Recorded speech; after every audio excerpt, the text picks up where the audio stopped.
Right, well, hello the internet, welcome to episode 25, that means we're almost a quarter of the way through season... Are we on season 3? I think we're on season 3 of Minecraft Creative. I don't overly remember, I just film these episodes and talk.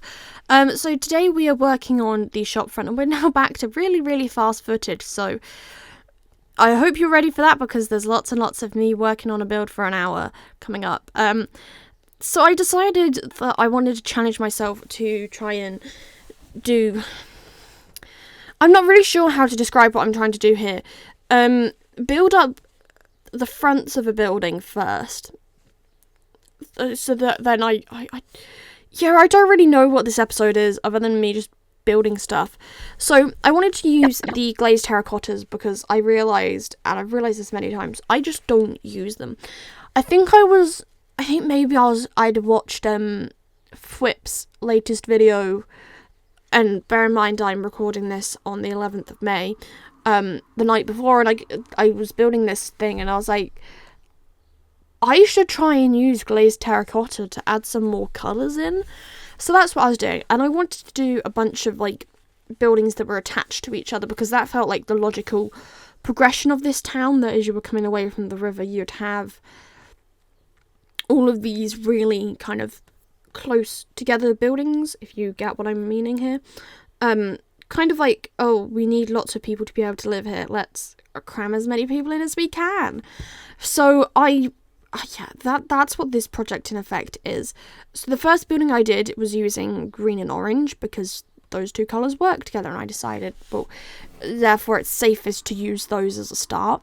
And then I went in and used pink. Just pink. And with a little bit of yellow, to be fair, but just pink. I started off with the pink terracotta at the bottom, as you would have seen, and then moved into the cherry wood, and then into the pink concrete dust at the top. And can I just say, I am extremely proud of this house. I did not think it was going to come out like this. I'm impressed with myself. A lot of the building for the main structures of these houses are actually done off camera. I am basically spending this entire episode building the facades, and then working a little bit on the back. Well, a little bit on the construction of the third chain on this build.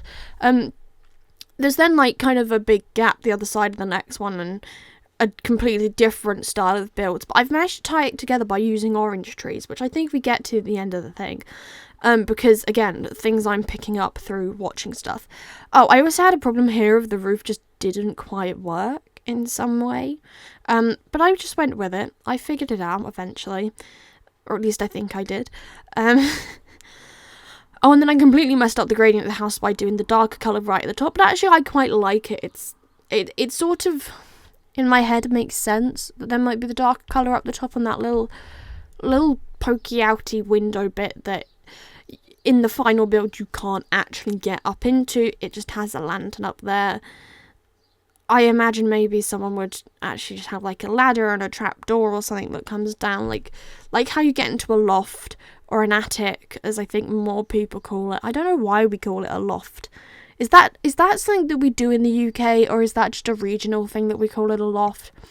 I don't really know. If someone does know, do tell me. I'm now genuinely curious. Oh, and then I decided that I needed to put a lightning rod in somewhere because I couldn't remember where exactly I'd put the other one on this section of the project, because I do keep the weather cycle on. I like having the weather cycle on, and also if I ever wanted to switch it on, there's just no point in me switching off it. It's not a problem, I just have to remember to put lightning rods in.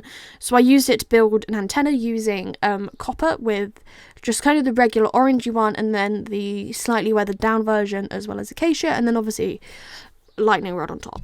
I then started work on this little shop front, which the idea was it would be kind of like your standard sort of corner store. I won't say it was explicitly inspired by we had, in our village, we have the post office, and then we used to have what everyone just referred to as the blue shop, which was up the road from me. I wouldn't say it's directly taking from that, because, well, by no means does it look anything like it. But in a way, I think that was kind of it's just this little shop that kind of, it sells basic things you might need if you can't get to a supermarket or something. anytime soon.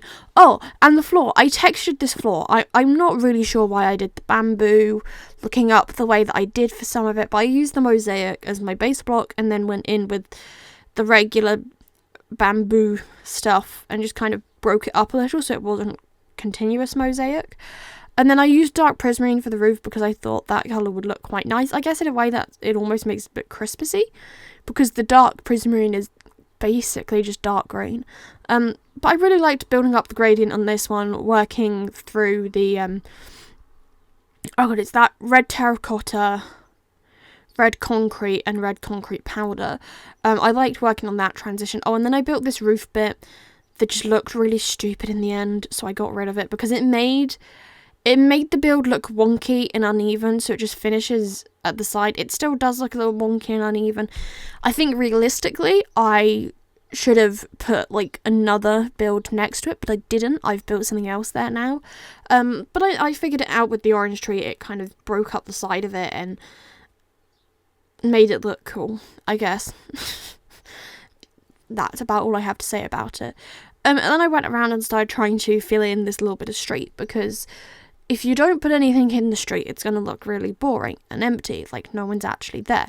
So I started by adding in crates of stuff that would potentially be kept outside, fruit and things, the sort of stuff that I kind of feel like in the context of this world you'd be likely to find. It's a harbour town, various things can come in, so even if this place didn't grow oranges, you'd still expect to see them, because at this point I'm now building an orange tree.